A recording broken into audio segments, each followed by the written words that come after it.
Assalamu alaikum урматтуу Москвада мекендештер, амансыздарбы? Сиздер менен кайрадан эле Москва бар туугандар. Мына өзүңүздөр көргөндөй бүгүн погода өтө жакшы. Эшикте кар жаап атат, өтө сонун болуп, апапакай болуп.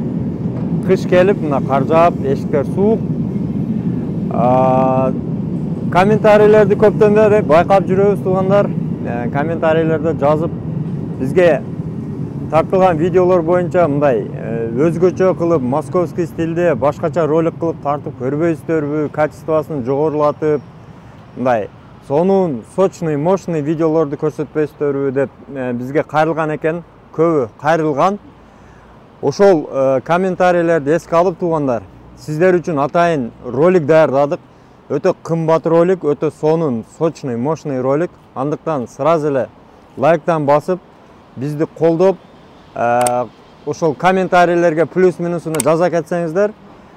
Анан дагы бир айта кетчү нерсе, ушул ролик 1000 лайкка, эгерде 1000 лайк боло турган болсо, биз ушундай роликтерди тез-тез тартып турабыз, көбүрөөк чыгарып турабыз. Андыктан сиздердин колдооңуздар керек туугандар. Анда роликти көрөбүз, баалайбыз, комментарий жазабыз, лайк басабыз, бөлүшөбүз туугандар.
Москвадан Казакстандын чегарасына каттоодо. Ортомчусуз кара тизмеден текшерип, бир гана ыңгайлуу автоунаа менен сиздин документ маселесине жардам беришет.